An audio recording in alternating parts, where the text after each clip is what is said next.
तुम्हाला आतापर्यंत कुणालाही न मिळालेलं यश जर मिळवायचं असेल तर आतापर्यंत या जगात कुणीही केलं नाही असं काहीतरी तुम्हाला करावंच लागेल, तेव्हा कुणाला मिळालं नाही असं यश मिळेल.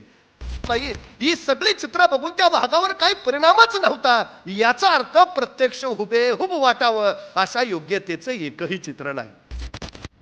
भागाचं चित्र काढायचं असेल ना तर पहिल्यांदा भाग व्हावं लागतं.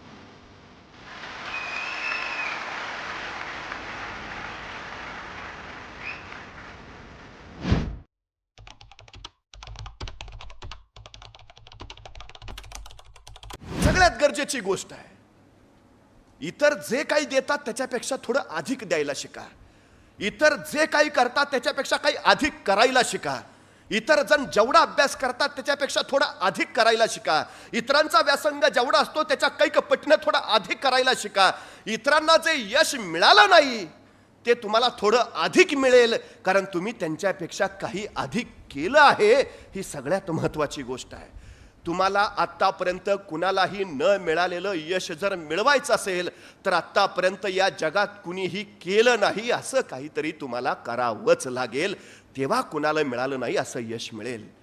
सगळ्यात महत्त्वाची गोष्ट आहे ती. सगळ्यात झोकून देणं काम करणं, पूर्ण डिहोट होऊन काम करणं, या सगळ्या गोष्टी आहेत त्या महत्त्वाच्या. एका राजाला स्वतःची राजमुद्रा बनवायची होती. त्यांनी आपल्या नगरातल्या सगळ्या चित्रकारांना आवाहन केलं, माझ्या देशाची राजमुद्रा बनवायचं आहे, वाघाचं चित्र हवं आहे, जिवंत हुबेहूब वाटणारा वाघ जो मला चितारून देईल त्याला मी बक्षीस तर देईनच, पण या राज्याचा कला गुरु म्हणून त्याची नियुक्ती करीन. आणि त्याच्या नगरातनं हजारो चित्रकारांनी वाघाचं चित्र काढून पाठवलं. आता याची तपासणी कोणी करायची? एक वृद्ध कलागुरू होता, त्याला सांगितलं की यातला चांगलं चित्र शोधा जे राजमुद्रेसाठी आम्हाला घेता येईल. आणि मग या कलागुरूने एका प्रचंड मोठ्या दालनात आलेली ती सगळी वाघाची चित्र ठेवली आणि त्या कला दालनात स्वतःलाही 3 दिवस कोंडून घेतलं. 3 दिवसानंतर कलागुरू ज्यावेळी बाहेर आला, राजाने विचारलं, यातलं कुठलं चित्र निवडलं कलागुरू? आणि कलागुरू शांतपणे म्हणाले, यातलं कुठलंही चित्र योग्यतेचं नाही. अहो, उत्तम उत्तम चित्र आहेत, सर्वोत्तम चित्र आहेत, नजरला तर ते लगेच जाणवतात. आणि कलागुरू तुम्ही कसे म्हणता की यातलं एकही योग्यतेचं नाही? तुम्ही कशावरनं ठरवलं? त्यावेळी ते कलागुरू म्हणाले, 3 दिवस या सगळ्या चित्रांना मीही बघत राहिलो. मला सगळी चित्र उत्तम वाटली, सगळी चित्र सर्वोत्तम वाटली, पण खरंच योग्यतेचं चित्र शोधायचं म्हणून या कला दालनामध्ये मी एका जिवंत वाघालाच सोडून दिलं. आणि हा जिवंत वाघ त्या वाघाची चित्र पाहत पाहत पुढं निघाला, पण यातल्या कुठल्याच चित्राजवळ हा वाघ थबकला नाही. यातल्या कुठल्या चित्राला बघून वाघानं डरकाळी फोडली नाही. यातल्या कुठल्याच वाघाच्या चित्राला बघून हा वाघ भ्याला नाही. यातल्या कुठल्याच चित्रातल्या वाघाची दहशत घेऊन वाघ पळाला नाही. ही सगळी चित्र बघून त्या वाघावर काही परिणामच नव्हता याचा अर्थ प्रत्यक्ष हुबेहूब वाटावं अशा योग्यतेचं एकही चित्र नाही. राजा म्हटला, मग मला तर चित्र हवं आहे, राजमुद्रेसाठी मला गरजेचं आहे, या सगळ्यांचं योग्यतेचं नाही ना? आपण कलागुरू आहात, आपण अनुभव समृद्ध आहात, आपणच मला ते वाघाचं चित्र काढून द्या. कलागुरू म्हणले, नाही नाही ना, आता या वयात मला ते जमणार नाही. नाही, मला हवंय, मला बाकी काय कळत नाही. कलागुरू म्हटले, त्यासाठी मला 3 वर्ष जंगलात जाऊन राहावं लागेल. 3 वर्ष एक वाघाचं चित्र काढायला 3 वर्ष जंगलात जाऊन? पर्याय नाही. राजाला सर्वोत्तम चित्र हवं होतं, त्यांनी कलागुरूंची मागणी मान्य केली आणि हा कलागुरू जंगलात गेला. 6 महिन्यानंतर राजाने आपल्या सैनिकांना पाठवलं, तो कलागुरू काय करतोय ते कला कधी बघा तरी. ते सैनिक जंगलामध्ये गेले तर हा वाघाच्या सगळ्या घोळक्यात बसून वाघांचं निरीक्षण करत होता. सैनिकांनी परत म्हणले, ते बसलाय वाघात. परत 6 महिने झाले. राजा म्हणला, जाऊन या त्या कलागुरूचं चित्र झालं का नाही बघून. परत गेले तर तो वाघासारखा डरखळ्या फोडायला लागलाय. सैनिक आले, परत म्हणले, तो आता डरखळ्या फोडतोय. 2 वर्ष झाली. राजा म्हटला, आता तरी जा बघा त्यांनी ते वाघाचं चित्र पूर्ण केलंय का नाही. सैनिक गेले तर त्या कलागुरूनं त्या सैनिकांकडे असं वाघासारखं बघितलं आणि असा गुरगुरला, ते सैनिक पळतच सुटले. ते वाघच झालाय म्हणे आता. राजा म्हणला, त्यांनी 3 वर्षाची मुदत मागवली, थांबू 3 वर्ष. शेवटी 3 वर्ष पूर्ण झाली. राजाने सैनिकाला सांगितलं, आता तो जा, 3 वर्ष संपली, त्यानं चित्र केलंय का ते बघा, चित्र केलं असलं तर घेऊन या, केलं नसलं तर त्याला सुद्धा घेऊन या, कसल्याही परिस्थितीत. सैनिक गेले. हा वाघासारखाच फिरत होता, सगळ्यांच्या खांद्यावर हात टाकून, डरकाळ्या फोडत, गुरगुरत. शेवटी कसं बसं त्या सैनिकांनी त्याला पकडलं, पकडून राजवाड्यात आणलं, राजापुढे उभा केलं, पूर्ण वाघासारखा. तर राजाकडे बघून सुद्धा ते गुरगुरायला लागला, फोडो का डरकाळी. राजाने त्याला सांगितलं, मला प्रत्यक्ष वाघ नको आहे, मला वाघाचं चित्र हवंय. ते झालं का? तसा तो कलागुरू म्हणला 2 मिनिटात काढून देतो. त्याला काय, लगेच साहित्य मागवलं, 2 मिनिटात त्यांनी वाघाचं चित्र काढून दिलं लगेच. राजा म्हणला याची योग्यता तपासूया, आणि मग एका जिवंत वाघाला त्याच्या चित्रापुढे आणलं गेलं. ते चित्र वाघाचं बघितलं आणि तो जिवंत वाघ प्रचंड मोठा संतापला, डरकाळी फोडली त्यांनी. परीक्षा झाली, चित्र पास झालं. पण राजाने त्याला विचारलं, 2 मिनिटाचं चित्र काढायला 3 वर्ष जंगलात कशाला गेला? त्यावेळी तो कलागुरू म्हणाला, वाघाचं चित्र काढायचं असेल ना तर पहिल्यांदा वाघ व्हावं लागतं.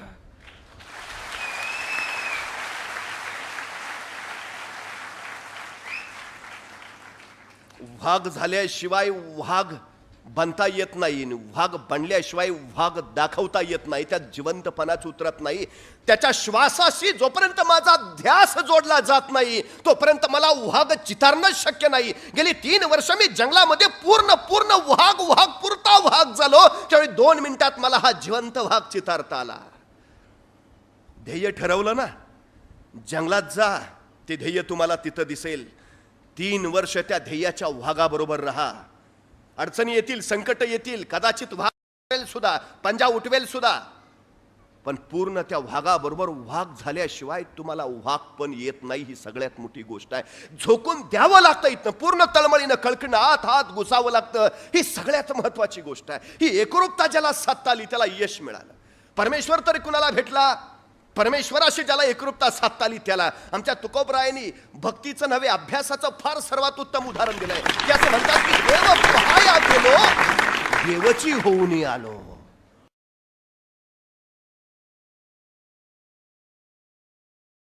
म्हणजे मी एक पुस्तक वाचतो त्यावेळी 70 वर्षाच्या वयोवृद्धानं जर ते पुस्तक लिहिलं असेल तर त्याची 70 वर्ष त्या पानावर उमटलेली असतात. ती 70 पानं मी वाचतो, याचा अर्थ मी त्याच्या 70 वर्षाच्या आयुष्याचा अनुभव घेतो. आम्हाला तो अनुभव घेता आला पाहिजे आणि त्या अनुभवातनं शिकता आलं पाहिजे. ही सगळ्यात महत्वाची गोष्ट आहे. हे शिकणं ज्याला जमलं त्याला यश मिळवून आलं. हा सगळ्यात मोठा भाव. आणि अलीकडच्या पालकांनी, शिक्षकांनी, म्हणजे आताच्या नव्या पिढीला हे सांगितलंच पाहिजे सातत्यानं की ज्ञान हीच शेवटी सर्वोत्तम शिदोरी आहे, त्याच्याशिवाय दुसरं काही नाही. म्हणजे पूर्वी ज्याच्या नावावर सातबाऱ्यावर जमीन जास्त त्याला सगळ्यात जास्त श्रीमंत म्हणायचं. ज्याच्या दावणीला गुरं जास्त तो सगळ्यात जास्त श्रीमंत. ज्याच्या अंगावर सोनं जास्त तो सगळ्यात जास्त श्रीमंत. ज्याच्या नावावर जमीन जास्त तो सगळ्यात जास्त श्रीमंत. ज्याच्या बँकेत पैसे जास्त तो सगळ्यात जास्त श्रीमंत. आता या सगळ्या व्याख्या बदलल्या आणि आता ज्याच्याकडे ज्ञान जास्त तो सगळ्यात जास्त श्रीमंत, ही नवी व्याख्या आता तयार झाली. जमिनीच्या बळावर तुम्ही ज्ञान मिळवू शकत नाही, सोन्याच्या बळावर तुम्ही ज्ञान कमावू शकत नाही, पण ज्ञानाच्या बळावर तुम्ही जमीन मिळवू शकता आणि सोनं सुद्धा कमावू शकता. त्यामुळे पहिल्यांदा काय कमावायचं आहे तर ज्ञान कमावायचं. ही भूमिका पहिल्यांदा आम्हाला लक्षात घेता आली पाहिजे. म्हणजे आमची घरं बांधली जातात, घरावर आम्ही नेम प्लेट लावतो, आमच्या नावाची पाटी. त्या नावाच्या पाटीवर आमचं नाव लिहिल्यावर खाली काय लिहितो? 6 एकर बागायतदार नाही, 12 जनावरांचे मालक नाही, 1 कोटी म्युच्युअल फंड नाही. नावाखाली लिहितो काय?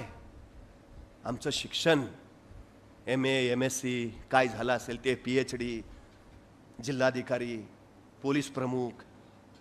आमच्या नावाखाली आमच्या पदव्या येतात. त्या पदव्या आमच्या नावाला व्यक्तित्व, कर्तृत्व आणि नेतृत्व देतात.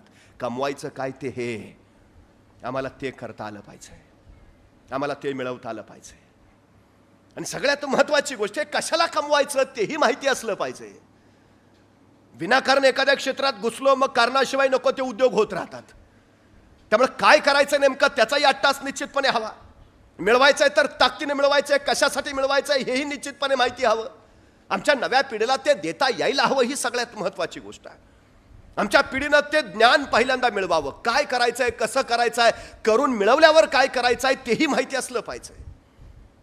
तुमची तीव्रता जेवढी जास्त ना मिळवण्याची तेवढं तुम्हाला यश जवळ असतं. तुमची तीव्रता जेवढी कमी तेवढं यश तुमच्यापासून लांब लांब जात राहतं. हा सगळ्यात मोठा वस्तुपाठ आहे. सगळ्यात